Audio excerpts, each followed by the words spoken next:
Then you see a pack of Hell's Angels going by, people are going to want to look. Next thing you know, cars, because they're just staring at us and not paying attention to stop traffic. If you wanted to break the law on an everyday norm, you should have joined a street gang. That's what they're known for. That's what they do. You're not allowed to steal cars on my block. We steal those cars. I mean, it was so bad by us in Vegas. I was in the pool swimming, and the guys came back. Hey, Pee-wee, the cops are here. They want to talk to you. I said, well, go talk to them. Find out what they want. And they came back. They go, they want to talk to you. Typically, if you leave the club, if you haven't been in for 10 years, you're automatically out back. Got put out in 2006. Back in 2007, wound up going into Chattin. 2011. Came out of there, I had 4.5 years to walk off with zero support from that club.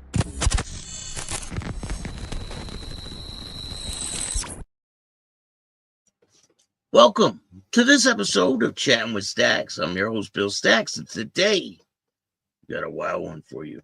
We're talking about an ex-Hells Angel. I don't know if he's an ex-Hells Angel, former Hells Angel. Maybe he could still be in the club. Really don't know his status in the club, but we're going to talk about him. He was denied an appeal on a triple murder charge. Let me give a couple shout outs before we get into this wild stories we got for you guys today. Make sure you hit the like button, subscribe, tell a friend to tell a friend. Scott, thank you for getting a membership. Or Travis Scott, thank you for getting a membership. I appreciate that. It helps. If you guys want to see exclusive content before it goes out to the public, make sure you join the membership. You can see the full interviews. Make sure you guys go check out Patreon. I've been uploading new content over there. It's stuff that cannot go on YouTube. It's a little less edited over there, and you can just see some videos that you cannot see on YouTube. They like to hold us back a lot on things we could say and things that we can show. But you can see all the violence you want over there. Go check out Patreon. Lindsay, thank you for joining me. Good afternoon, Staxx, everyone. Hit that like button. Subscribe for the content. If you want to donate to the show, you can hit up Cash App. If you guys don't know, Zelle is no longer. There's no more Zelle. They terminated the Zelle app yesterday, I believe it was. So I know that's affecting a lot of people. A lot of people were paying their bills that way and transferring money, but they just canceled their business. Zelle is no longer. So 86 the Zelle. I'll take that the link off. And if you want merchandise, we have a link in the description of this video. If you want to buy a t-shirt or something. Big Lock, how are you? Hap, what's up? Get her done. Hells Angels making news. Yes, they are. So today, before we get into this story, we're going to talk about a couple other ones. But this is a triple murder case. This is the guy in the middle. His name's Aaron Hall, or Adam Hall. Adam Lee Hall. And he was found guilty of triple murder in Massachusetts. The guy on the right, I don't know about him. He's an alleged Aryan Brotherhood member. And we're going to talk about this on how they killed 3 people. These are the victims. We're going to talk about this case, but he was denied. The one in the middle was denied an appeal on his case. So he ain't getting out. But first, let's talk about this chick. Do you guys know who this is? No? Let me jog your memory. This is Rosie O'Donnell's daughter. Yup, Rosie O'Donnell. This is her sweet child. And she was sentenced to prison. Rosie O'Donnell's daughter, Chelsea, sentenced 3 back-to-back drug arrests. She was arrested 3 times back to back to back.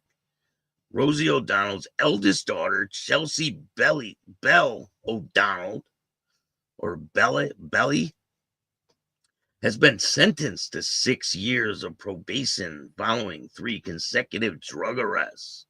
The 27-year-old appeared in a Wisconsin court with her attorney, Brad Henson, on Monday after pleading guilty to 3 felony counts: resisting or obstructing an officer, felony bail jumping, and possession of methamphetamine. She received 2 years probation for each count as part of her probation, which is a total setup, because if you're not ready to get sober, then you are not going to make it on probation. She looks pretty heavy in the game. So, as part of her probation, she's required to maintain absolute sobriety, so no drugs for her.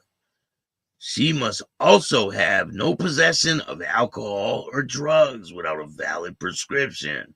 And you know what people do nowadays. They just go get a marijuana card and, they try to skate the system somehow. The bottom line is, if you don't want to get sober, you will not get sober.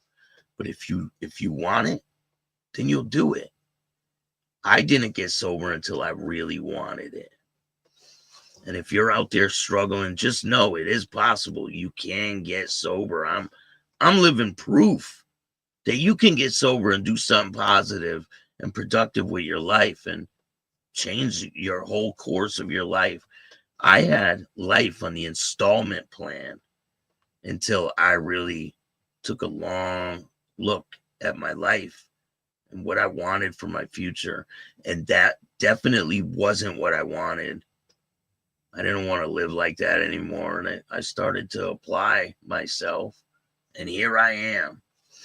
I'm not perfect. And it's hard. Trust me, it is hard. But it's worth it. Guarantee you that. But anyway,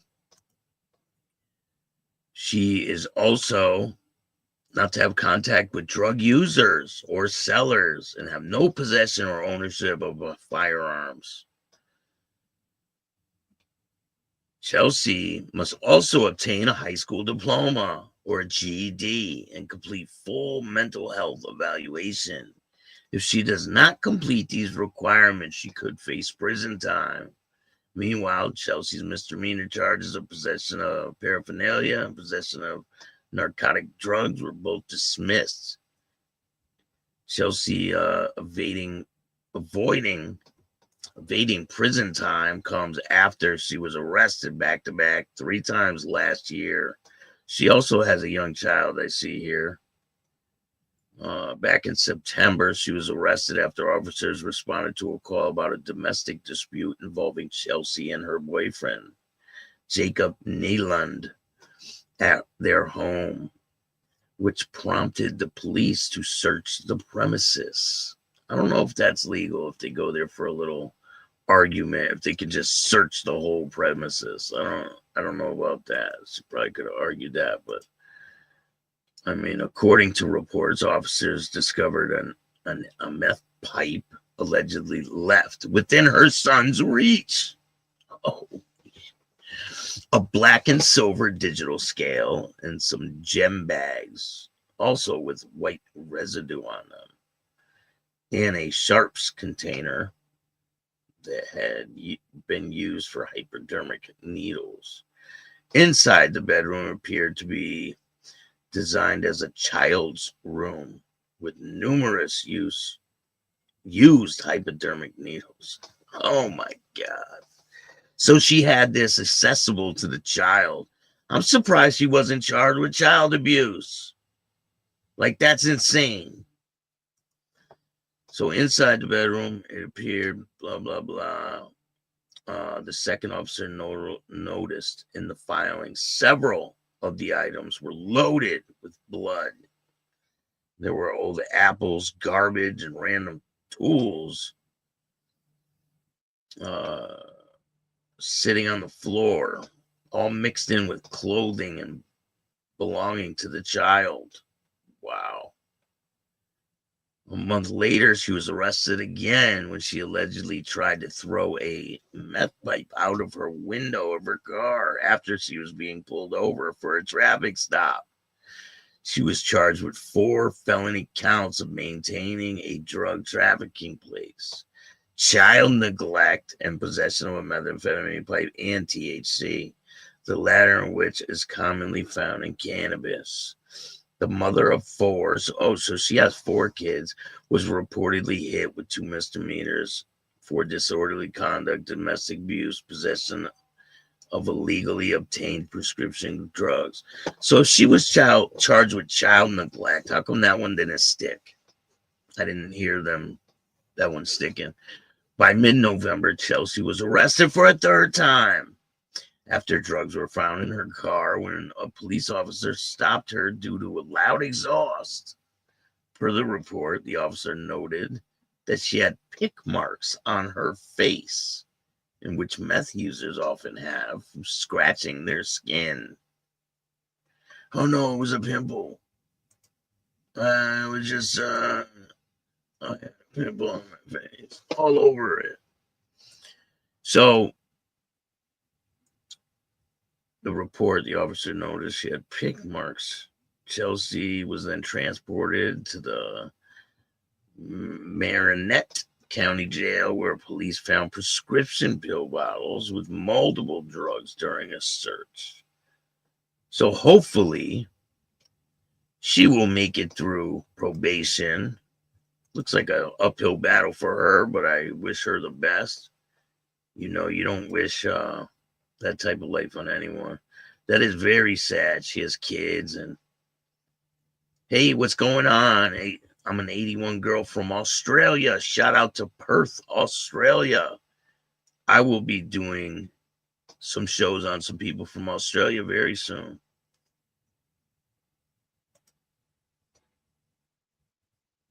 You loving general society? What do you mean?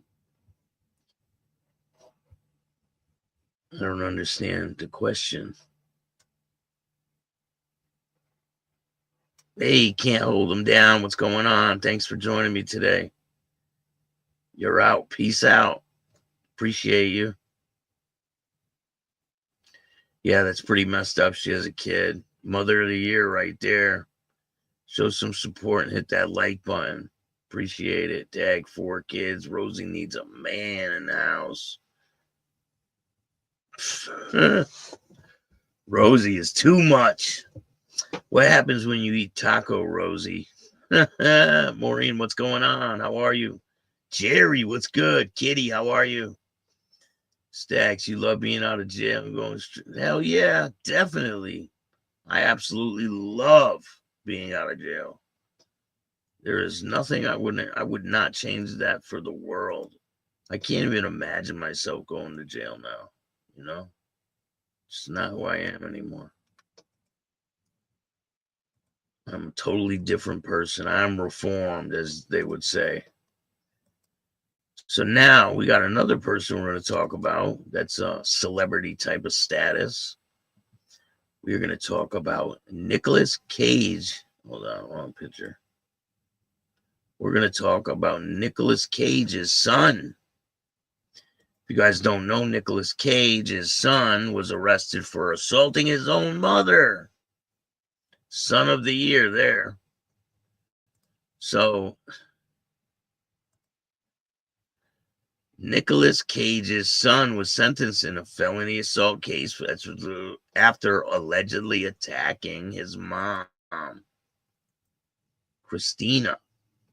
Nicolas Cage has been sentenced to 2-year mental health diversion program after allegedly assaulting his mother, Christina Fulton. Insane. How do you attack your own mother? So allegedly he attacked his own mother, but he got a diversionary program, kind of like Rosie's daughter. I mean, don't you see a little bit of a trend here? Where if you're related to someone that's famous, you're good. You have no problem. One case that we're going to be talking about probably next week is this guy. I don't know if you guys know who this is. This guy's name is Peter. I forgot his exact last name. I could look it up. This guy's name is Peter. 2020, he went on a psychopathic killing spree here in Connecticut. And it's a pretty crazy case. Here, I'll tell you his name. Manfredonia. So this is Peter. He went to Yukon. Let me show you what Peter looks like now. This is Peter now.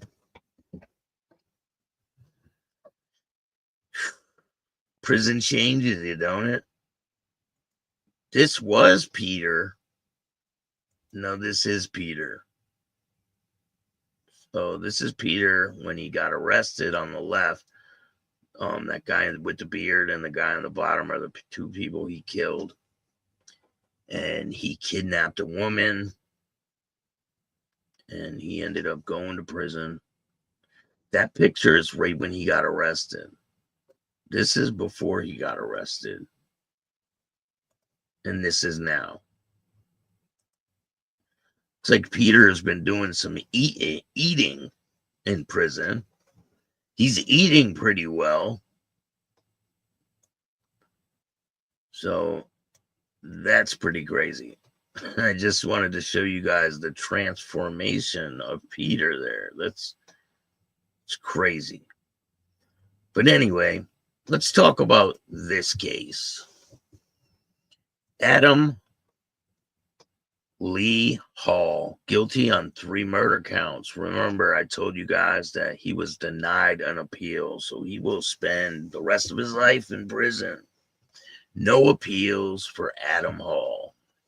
So Adam Lee Hall hung his head after a jury read the verdict. Guilty on all charges, first-degree murder. A communal sigh of relief went up from the family of one of the victims and the police investigators that worked on the case. Hall, a Hells Angels gang member, was convicted in Hampton Superior Court Friday. This was in 2011. Of 3 counts each of murder, kidnapping, and witness intimidation for orchestrating a gruesome killing of David Glasser, Edward Frampton, and Robert Chadwell in August 2011. Obviously, we are quite grateful by the verdicts. This is a gratifying end to the first of 3 cases for the Chadwell family and the friends of David Glasser and Edward Frampton. The district attorney on Friday afternoon, it's important for the public to know that this was not an investigation into whether Adam Hall had done this. It was a determination that the truth of justice is what had happened. So, allegedly, this guy Hall in the middle was arrested for an assault charge. And these other 3 guys were supposed to testify or something against him. And he was not having that. So on Friday, after 16 hours of deliberation over 4 days, the jury of 9 women and 3 men, and that's red flag, you're definitely getting found guilty. 9 women and 3 men. They sent the judge a note telling him that they were deadlocked on 3 of the murder charges have been since Tuesday afternoon. The judge brought them in, gave them standard instructions about continuing to deliberate And an hour later, the jury came back with guilty verdicts on 15 of the 19 charges against Hall, including 3 counts each of first-degree murder, kidnapping, and witness intimidation. Carol Chadwell Smith, the sister of Robert Chadwell, she said, never experienced any doubt about how this case would turn out. I had a lot of confidence in the DA's office and what they were doing. They did a great job. They have been on this since day one with lack of sleep, and I'm sure they had no doubt how this would turn out into a guilty verdict. Hall, 36, will be sentenced on one day. Obviously, he was sentenced to, I think, 3 life terms without the possibility of parole. The DA is asking for some of the convictions to be served consecutively. Smith asked the judge on Friday to sentence Hall to the maximum. Hall, with David Q, 46, of North Adams, and Caius Vivis, 32, of Pittsfield, allegedly kidnapped, tortured, then shot David Glasser, Edward Frampton, and Robert Chadwell. Here, I'll show you guys the victims. These are the victims. They allegedly shot them and burned the bodies in bracket, according to testimony. Q and Vivis remained in jail without bail. Their trials are to begin in the coming months. Smith felt Hall's verdict was most important of all the 3 because Hall, she said, was the person who killed my brother and his 2 friends. The case was based entirely on circumstantial evidence, but feared testimony from David Casey himself changed as an accessory in the case. He told the jury Hall described how he and his cohorts shot, stabbed, and gutted the victims, and then chopped them up, their bodies. Glasser begged for his life, as Hall told him. I warned you on what would happen if you testified against me, Casey said. Casey, 65, of Canaan, New York, said Hall had scared him into helping dispose of the victims. Remains using an excavator. Casey continued to be held in the Berkshire County Jail and House of Corrections on $1 million bond. Hall's attorney, Alan Black, argued that no DNA or any other forensic evidence linked his client to any of the crimes. No weapons. No weapons were found, and no one knows where the killings took place. During the trial, Capeless linked a string of confrontations, some violent, between Hall and Glasser between 2009 and 2011. Ultimately, Hall killed Glasser to prevent the man from testifying against him. The incident started when Hall beat Glasser with a baseball bat in July 2009. From there, Capeless said Hall tried to discredit Glasser as a witness by framing him for a fake robbery. Those incidents prompted Hall to kill Glasser so he couldn't testify against him, according to Capeless. In August 2011, weeks before he was to testify against Hall, Glasser and his roommate Frampton and their friend Chadwell. Wow, so they were all hanging out together. So I'm not sure exactly the names of each of these individuals, but so they were allegedly hanging out at an apartment. 2 of them are roommates, and another one of them is friends with the others. And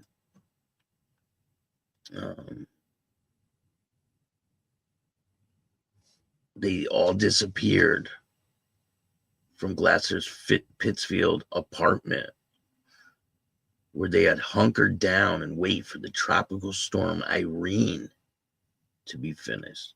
Their dismembered bodies were found burned in a trench in Beckett nearly 2 weeks later. Damn, if they If this guy went and had his friend with an excavator help him, how on earth can they find these people? Like, you had your friend with an excavator help you and they didn't bury him. They just left the pit open. They didn't like finish filling it in. They just left it open and, all right, we're good. We'll just... Crazy. Makes no sense.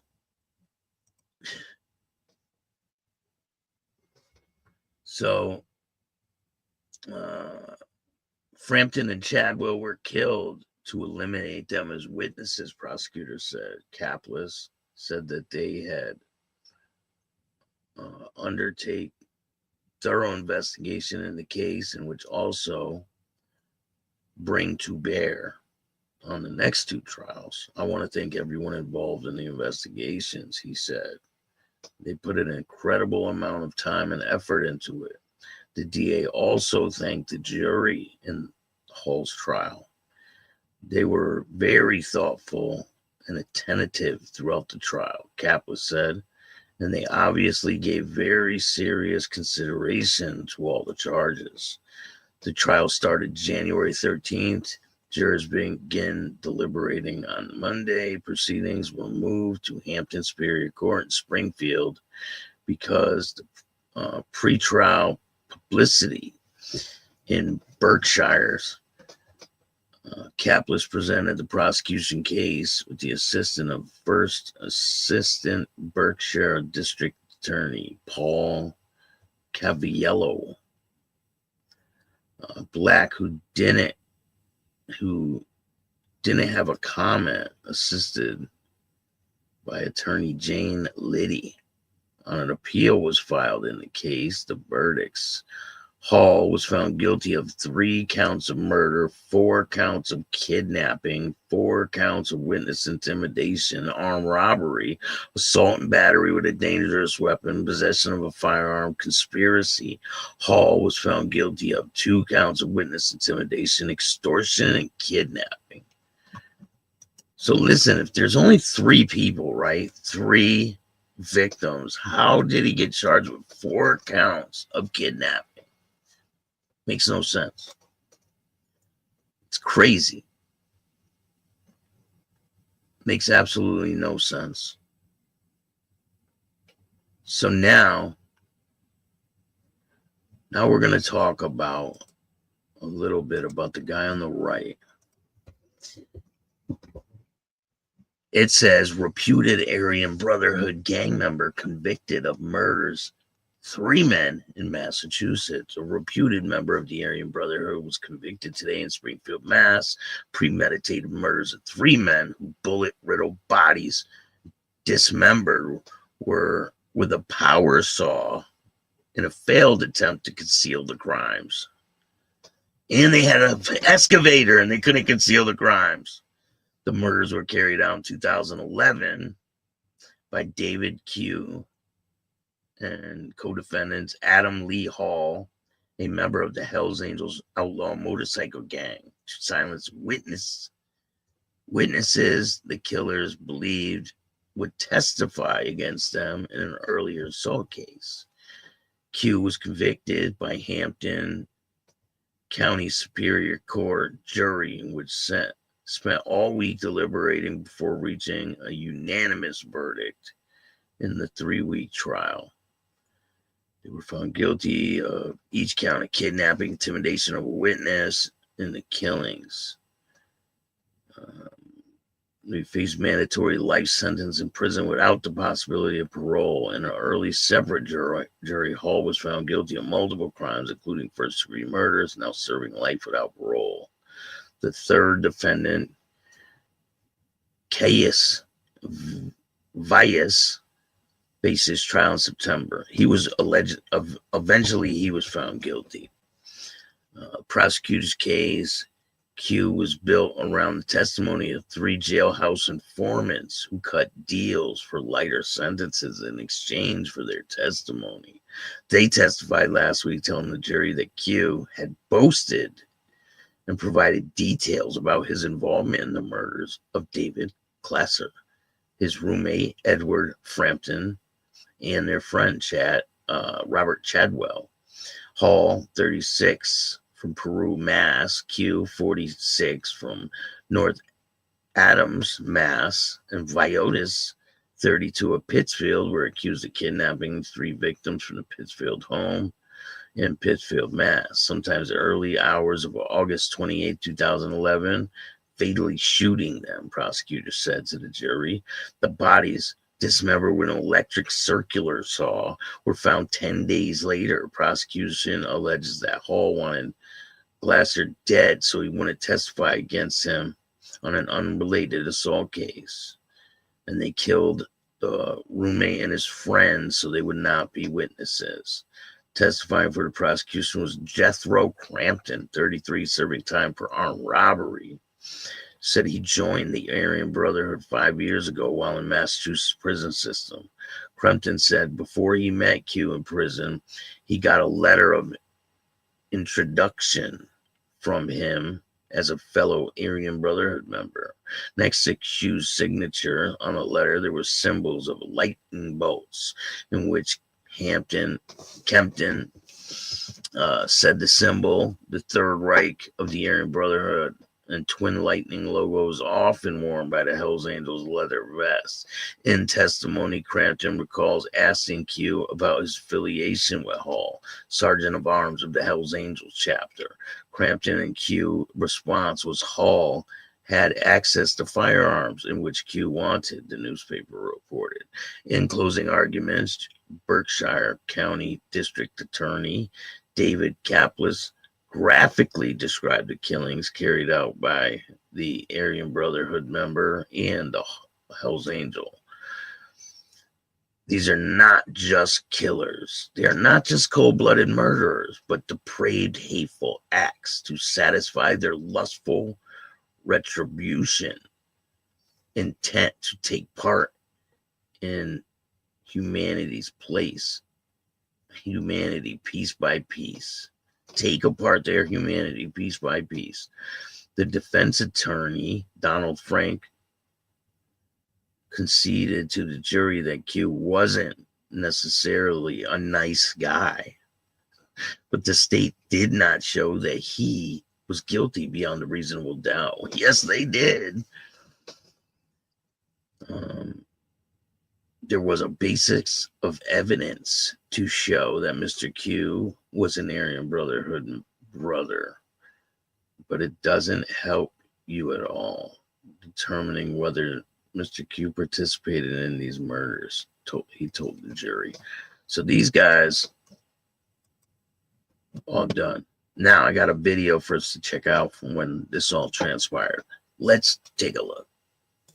Morning, as closing arguments were being heard in the triple murder trial of a member of the Hells Angel Motorcycle Club. The defense and prosecutors gave their final statements this morning while the DA was explaining Hall's movements at the time of the disappearance and killing of the 3 victims. Hall interrupted and cursed at the DA, claiming he was nowhere near the victims at the time. Over there at the house on Sunday afternoon to meet me. 20 miles away at a barbecue. Now, Hall and 2 other men are charged with killing David Glasser, Edward Frampton, and Robert Chadwell in Pittsfield in August of 2011. Hall did not take the stand in the nearly 4-week-long trial. And thank you for joining us. I'm Dory Marlin. And I'm Greg Floyd. Our Kimberly Howard broke this story today. Kimberly is standing by, and I know after an otherwise quiet week of deliberations, this was a rather dramatic end to this case. Greg, Dory, the tension in that courtroom was thick. Let me tell you, as soon as those guilty verdicts were read, Caius Veovis, as you just heard, cursed at the jury, screamed at them. It was an intense ending to a trial that wore on for nearly a month. Now, I'll see you all in hell, too. Remember that. Every day. Oh! I'll see you in hell. Seething, Caius Veovis spat angry words at the jury after they found him guilty of first-degree murder, kidnapping, and witness intimidation. We have never wavered in our belief that we had charged all three of these people properly. Valdez is the third and final man to be convicted of the brutal crimes which shook Berkshire County in 2011. That's when David Glasser, Edward Frampton, and Robert Chadwell were kidnapped, murdered, their bodies then dismembered, buried on a private property in Beckett.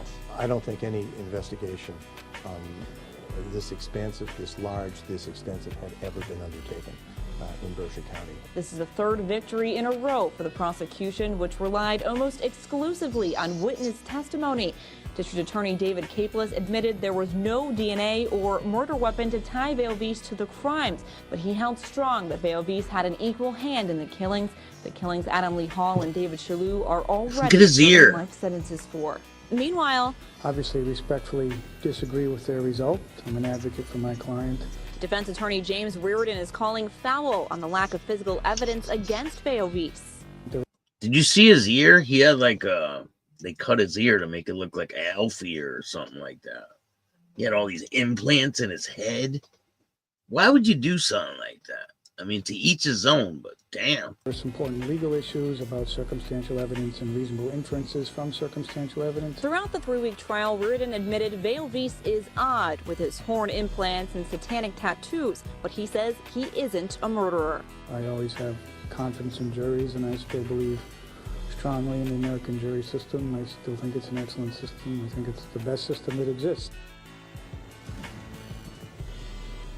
Valdez will be sentenced on Monday. We're expecting some family members of the victims to be here then as well. Now, there is an automatic appeal here in the state of Massachusetts for first-degree murder conviction. So unless that's successful, Valdez will be spending the rest of his life behind bars. In Springfield, Kimberly Howard, CBS 6 News.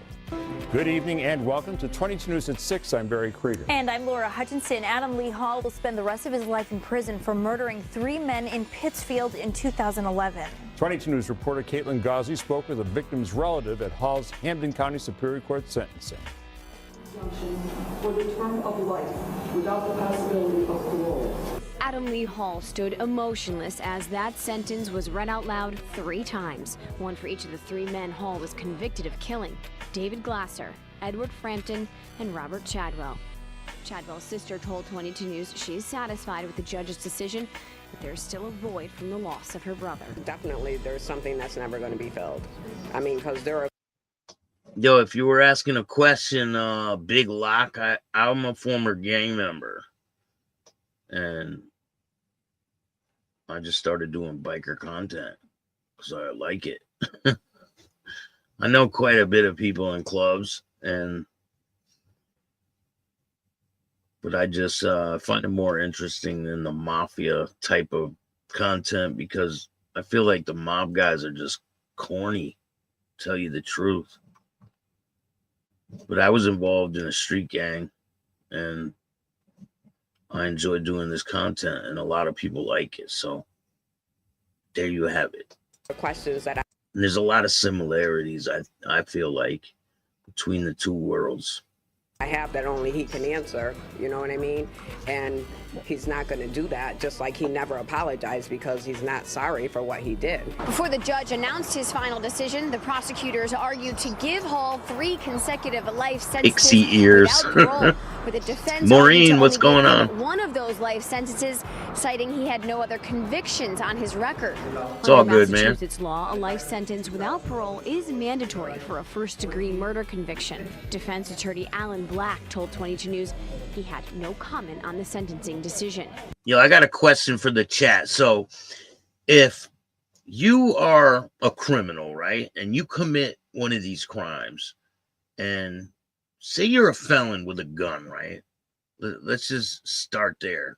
Let's say you're a felon, you get caught with a gun, you get arrested from the state, you get sentenced, you go to jail, right? You go to prison.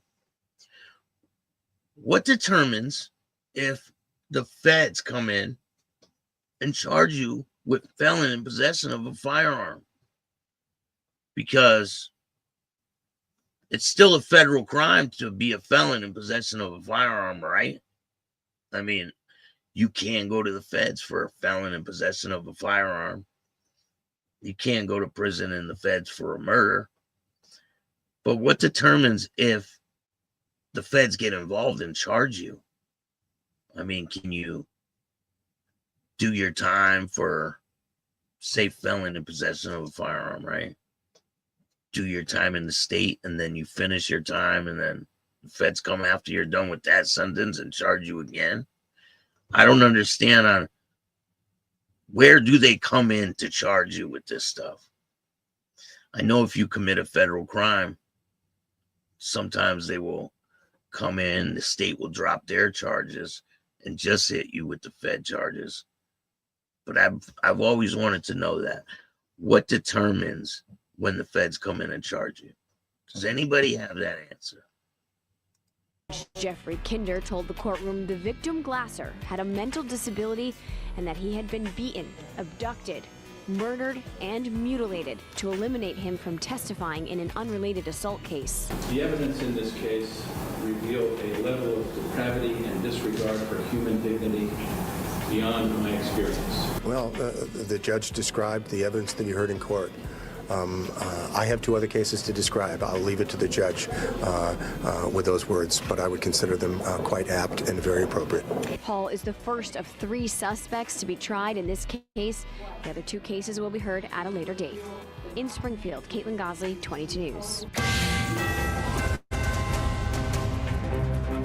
Good morning. It's now 11:14. We're following breaking news from Springfield right now, where the jury in the Adam Lee Hall trial has come back into the courtroom. Remember, we broke in a little earlier this morning, and the jury had sent a note to the judge saying that they have been deadlocked since Tuesday.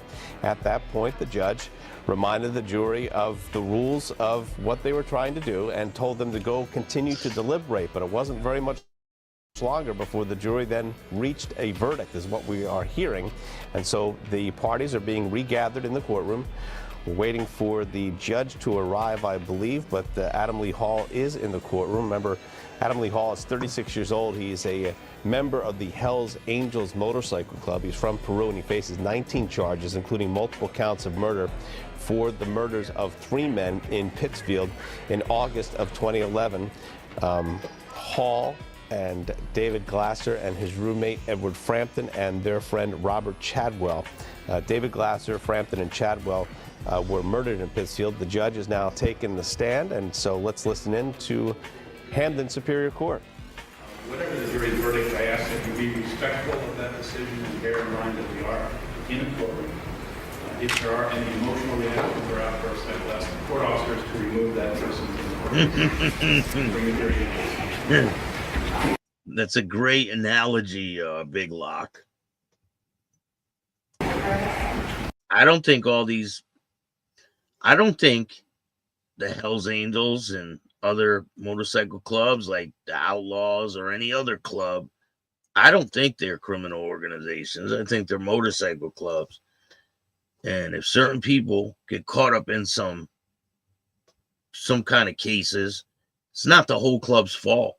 Just like if you're a part of a church and someone in the church gets caught in a drug bust, or this person gets caught doing whatever, it's not the whole church's fault.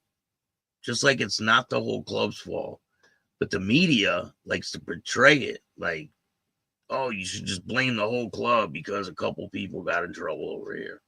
And that's definitely not the case. Go watch a lot of my interviews. I want to try to show you people, and the people that watch, I want to show you that these guys are normal people. When they put on a cut, it doesn't make them superhuman. They're just normal people. They're just like me and you. There's no difference.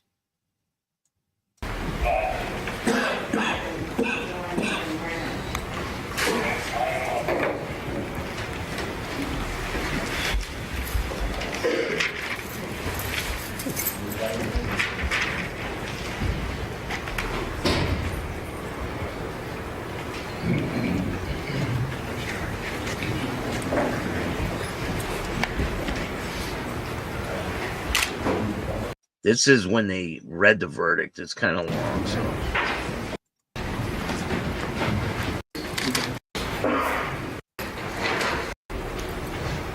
And they make you stand there for a long time, huh? Is guilty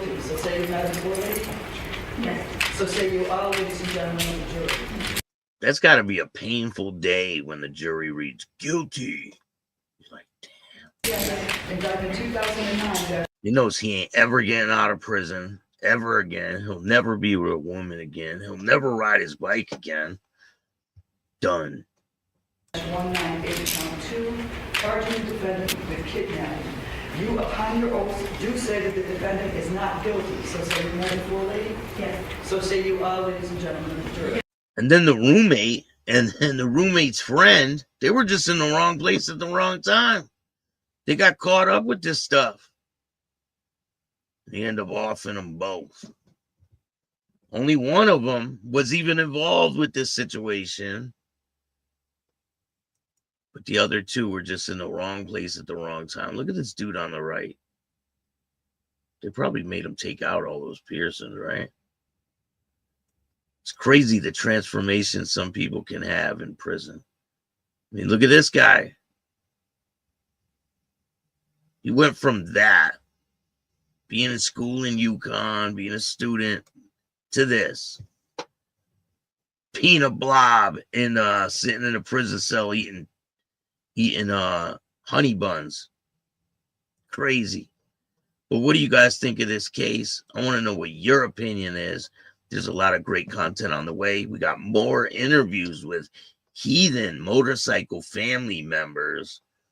I interviewed about four of the members, so those are on their way. You know who else we got on the way? Larry Levine. I interviewed Larry Levine, and guess who we talked about? Chuck Zito and his cooperation with the feds. You know, Larry is an expert at different cases and criminal law. He's an absolute expert. He's always on Court TV. He's always on CNN and all these crazy networks. They always want to know what Larry thinks because he is the person you want to ask about stuff like this. And I asked him about Chuck Zito and his Rule 35. You definitely want to see what Larry had to say. That's going to be on the membership very soon. Matter of fact, I'll probably drop a couple of them today. There's a couple different parts to that. So tonight is another Death Marauders interview. If you want to see the full interview right now, all you have to do is join the membership. It's only a couple dollars, and you will be able to see the full interview right now without any interruptions. If you want to watch it in a series like clips, then just keep watching the normal show and just make sure you hit the like button. And if you can donate, I appreciate every single person. Even $1 goes a long way. Tonight is part 6 of the Death Marauders interview. And then we're moving on to the Heathens motorcycle family. But I'm going to upload parts of the Larry Levine interview about Chuck Zito's Rule 35. And you make up your own decision if Chuck cooperated. I know what I think. I want to know what you think. The evidence is out there, and it's not looking too good for Chuck. But anyway, I hope you guys like this content. Hit the like button, subscribe. If you want to donate, you can hit up the Cash App at Chattin with Staxx. You can donate through Venmo, PayPal, Super Stickers, Super Chats. No Zelle. Rest in peace to Zelle. Hope you guys have a great weekend. Happy Friday. See you guys soon. If you like this stuff, hit the like button, subscribe, hit the notification bell so you can get my videos every time they drop. And if you don't like this show, too fucking bad. Start your own podcast. I appreciate everyone, and don't be a bitch. An all-new at 5, a major organized crime bust. 23 people under arrest now accused of stealing guns and cash. Today, police revealed 4 organized crime groups are wreaking havoc. From aggravated robbery to kidnapping, burglary, and more. Let's take a look at this. New pictures from court documents in this case. These are a few of the people who have been charged, and investigators say the money, tens of thousands of dollars, is all stolen.